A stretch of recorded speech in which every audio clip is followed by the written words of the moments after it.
Hello friends, welcome to HR education. दोस्तों, कैसे हैं आप लोग? आई होप कि आप बहुत ही अच्छे होंगे, साथ ही साथ आपकी तैयारी भी बहुत ही अच्छी तरीके से चल रहा होगा। तो दोस्तों, आपकी तैयारी को बूस्ट करने के लिए मैं ये लेबर लॉ का 500 MCQ सीरीज चला रहा हूँ।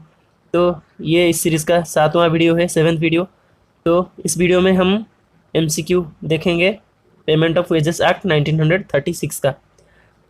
तो दोस्तों, इस एक्ट का पहले भी मैंने MCQ वीडियो डाला था। तो ये वीडियो उसका अपडेटेड वर्जन होगा। ये वीडियो आपका PPT में बना के ये तैयार किया है, और उस वीडियो में एक दो क्वेश्चंस कुछ एरर्स भी थे, तो वो एरर वो अमेंडमेंट के साथ इस वीडियो में मैंने डाला हुआ है। तो ये वीडियो आपका शॉर्ट रहेगा, वो वीडियो थोड़ा लेंथी था, तो ये वीडियो में कम समय में ख़त्म करने की कोशिश करूँगा, लगभग 12 to 15 minutes, with in 12 to 15 minutes. तो ये वीडियो एंड तक जरूर देखिए ताकि आपका एग्ज़ाम में बहुत हेल्प हो सके। तो दोस्तों, आप मुझसे जुड़ सकते हैं। मेरा नाम है SR साहू, और ये है मेरा फेसबुक पेज, और ये ट्विटर हैंडल, और HRIQ एजुकेशन में एक टेलीग्राम ग्रुप है, इसको आप ज्वाइन कीजिए। और इसमें ये तीनों जगह पे आपको वीडियो की नोटिफिकेशन मिल जाता रहेगा, और साथ ही साथ मैं यहाँ पे वीकली करंट अफेयर्स का PDF भी अपलोड करता हूँ। तो दोस्तों, चलिए शुरू करते हैं आज का लेक्चर। तो ये सीरीज़ में आपका मोर देन 500 क्वेश्चंस आपका कवर किए जाएंगे, सारे लेबर लॉज के। तो if you want the PDF of all these questions, then please wait till the end of the series. Once the series gets completed, you will get the PDF at a very helpful, very cheaper, student friendly price through a proper payment gateway. दोस्तों, चलिए शुरू करते हैं आज का payment of wages act का MCQs। तो अगर आपने मेरे पहले वीडियो भी देखे हुए हैं तो यहाँ पे भी बहुत सारे क्वेश्चन का आप आंसर आसानी से दे सकेंगे। तो फर्स्ट क्वेश्चन आपका है, the Indian payment of wages act was patterned after which act? तो इंडिया का जो पेमेंट ऑफ वेजेस एक्ट था, ये कौन सी एक्ट को पैटर्न करते हुए बना था? तो आपको यहाँ पे क्वेश्चन ठीक तरीके से देख लेना चाहिए ऑप्शंस को, क्योंकि मैं यहाँ पे ऑप्शंस नहीं पढ़ूंगा, ज़्यादा टाइम लेता है ऑप्शंस पढ़ने में। तो यहाँ पे करेक्ट आंसर आपका हो जाएगा option C, the truck acts of Great Britain. तो इसको फॉलो करते हुए आपका बना था payment of wages act 1936 of India. Then the next question, the first truck act of Great Britain was enacted in? तो ये सब आपका ऑप्शंस है, इनमें से कौन सा आपका सही आंसर होगा जो कि आपका first truck act of Great Britain enact हुआ था? The correct answer will be option 1, option A, 1831। Then the next question, the payment of wages act was enacted on the basis of the recommendations from? So these are the options, choose the correct one here. So here the correct answer will be the Royal Commission on Labour. Capital R is preferred here. The Royal Commission on Labour 1929, इसके recommendation के तहत आपका payment of wages act 1936 बना था। तो the next question आपका है, which of the followings is or are the objective of the payment of wages act 1936? तो नीचे जो दिया गया है, इनमें से कौन आपका पेमेंट ऑफ वेजेस एक्ट 1936 का ऑब्जेक्टिव है? तो अगर आप ठीक तरीके से देखेंगे ये सारे ऑप्शंस को, तो ये सारे ऑप्शंस आपका सही है। ये सारे ऑप्शंस आपका पेमेंट ऑफ वेजेस एक्ट 1936 के ऑब्जेक्टिव से। तो इनको छोड़ के, तो यहाँ पे तो करेक्ट आंसर आपका हो गया all of the above, option E। इसको छोड़ के और एक भी, क्योंकि पेमेंट ऑफ वेजेस एक्ट का यहाँ पे 5 ऑब्जेक्टिव वहाँ पे था, तो पांचवा ऑब्जेक्टिव आपका क्या है? पांचवा ऑब्जेक्टिव आपका था यहाँ पे ensuring regularity of payment. Okay, ensuring regularity of payment यहाँ पे था पांचवा यहाँ पे objective.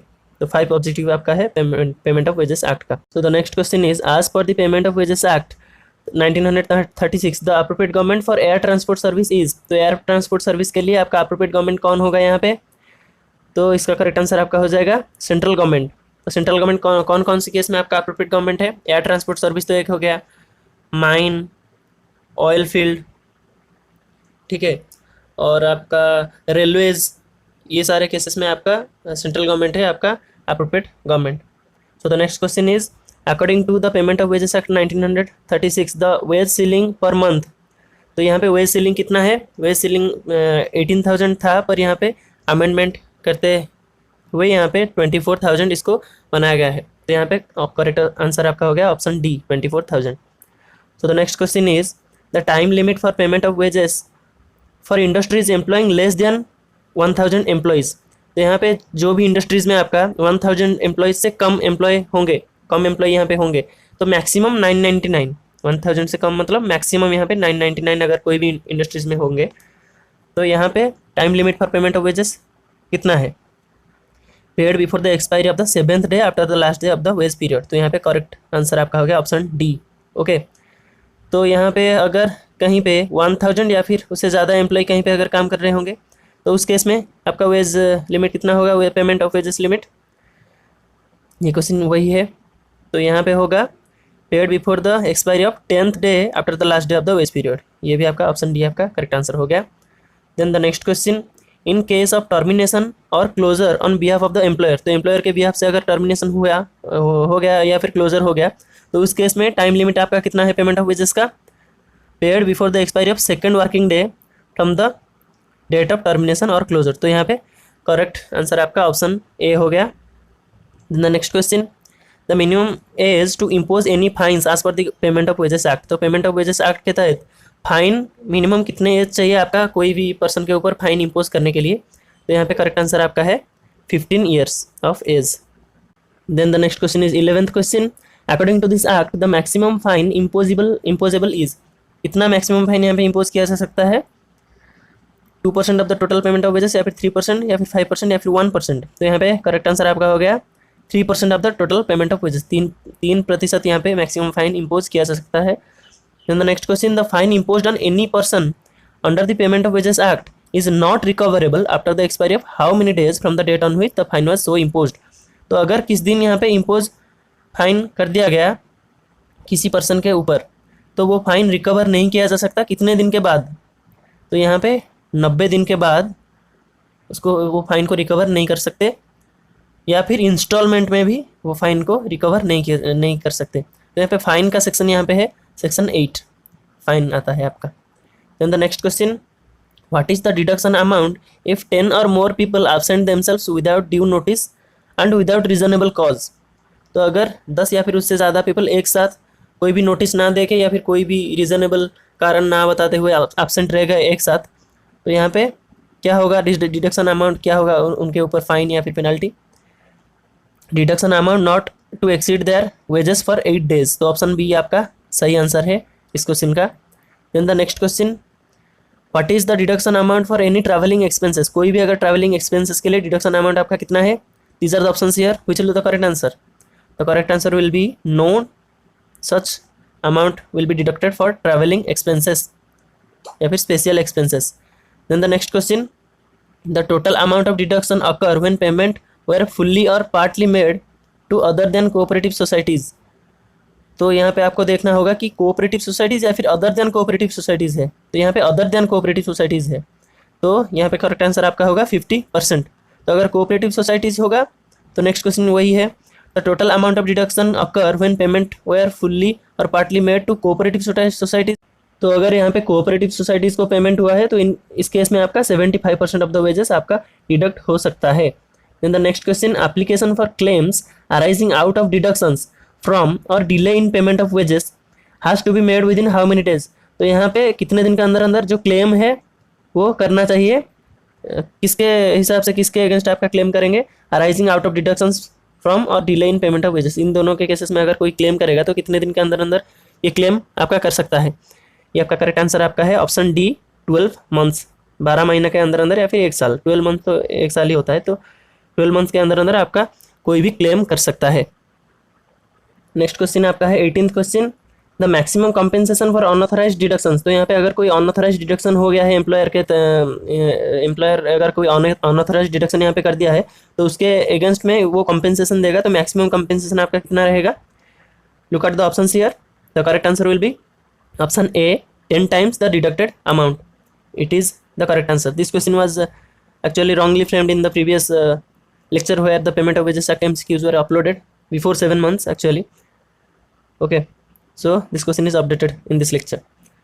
Then the next question is, every claim for compensation has to be disposed of within how many days, तो यहाँ पे जो क्लेम है कॉम्पेंसेशन के लिए कितने दिन के अंदर अंदर यहाँ पे डिस्पोज ऑफ करना चाहिए, okay, so these are the options here, among these the correct answer will be 3 months from the date of registration of the claim at the authority, तो अथॉरिटी के पास जिस दिन क्लेम रजिस्टर होगा उसके 3 महीने के अंदर अंदर हर क्लेम यहाँ पे डिस्पोज ऑफ होना चाहिए।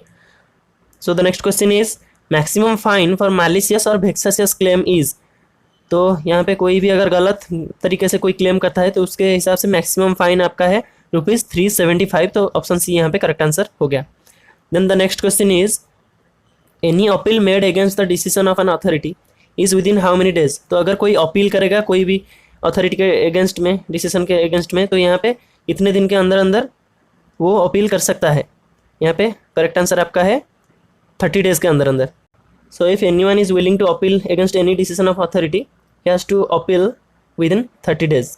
Okay, so the next question is 22nd question. As per the payment of wages act 1936 the registers and records are preserved for, so these are the options. Registers and records are usually preserved for 3 years. Okay, so option C is the correct answer.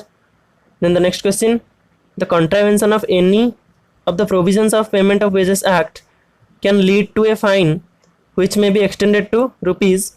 तो यहाँ पे अगर कोई भी contravention हुआ है provisions का, payment of wages act का, तो यहाँ पे मैक्सिमम फाइन आपका कितना देना पड़ेगा? ₹7,500। सिर्फ कॉन्ट्रावेंशन के केस में नहीं, अगर फेलियर टू मेंटेन रजिस्टर्स और रिकॉर्ड्स, इस केस में भी 7,500 आपका मैक्सिमम है। और wilfully refusing to give any informations, या फिर फॉल्स इन्फॉर्मेशंस, या फिर कोई भी अगर विलफुली ऑब्स्ट्रक्ट कर रहा है इंस्पेक्टर को, ठीक है, तो उस केस में भी आपका मैक्सिमम फाइन है आपका 7,500। और ये सारे केसेस में आपका मिनिमम फाइन है आपका ₹1,500। Then the next question is the minimum fine for unauthorised deductions. तो यहाँ पे अनऑथराइज्ड डिडक्शन के केस में मिनिमम फाइन आपका कितना है? तो ये जो ऑप्शन यहाँ पे दिया गया है, इनमें से आपका करेक्ट आंसर आपका हो गया ऑप्शन सी, ₹1,500 आपका मिनिमम अमाउंट है fine of unauthorized deductions. The next question is failure or refusal to maintain records can lead to a fine which may be extended to.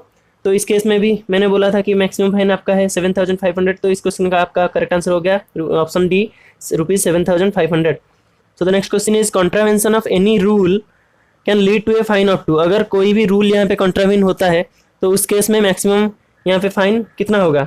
These are the options here. The correct answer here will be ₹200। So option C is the correct answer. Then the next question, the maximum compensation amount for delayed payment of wages. तो अगर कोई भी payment of wages में delay हुआ है तो उस case में मैक्सिमम कॉम्पेंसेशन अमाउंट यहाँ पे दिया गया है। तो पहले भी ये क्वेश्चंस घुमा फिरा के आ चुका है। पहले ये इसके रिलेटेड और एक क्वेश्चन आया था, maximum compensation amount for unauthorised deductions. तो अनऑथराइज्ड डिडक्शन के हिसाब से ये था 10 times of the deducted amount. पर यहाँ पे अगर कोई डिलेड पेमेंट ऑफ वेजेस हुआ है तो उस केस में मैक्सिमम कॉम्पेंसेशन अमाउंट आपका कितना है? ₹3,500। ओके, देन यहाँ पे मिनिमम आपका है ₹1,500 और मैक्सिमम आपका है ₹3,500। Then the last question of today's lecture, actually it could have been the first question because it is related to the enforcement date of payment of wages act. So the payment of wages act 1936 came into force on which date? These are the following. तो आजकल enforcement date से भी बहुत सारे questions आते हैं।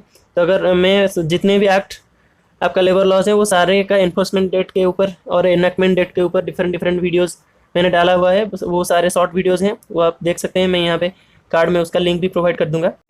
तो इसका यहाँ पे करेक्ट आंसर क्या होगा? Enforcement date of payment of wages act 1936, ये आपका करेक्ट आंसर है ऑप्शन डी, 28 मार्च 1937। तो दोस्तों आई होप कि आपको ये वीडियो अच्छा लगा और इन्फॉर्मेटिव लगा और आपको ये एग्ज़ाम में बहुत ही हेल्प करे ताकि आपका एग्ज़ाम इजीली क्लियर हो जाए। तो दोस्तों आज शाम को आपका करंट अफेयर्स का वीकली वीडियो अपलोड किया जाएगा लास्ट वीक ऑफ सितंबर। तो stay tuned till then, have a good day. जय हिंद, जय भारत।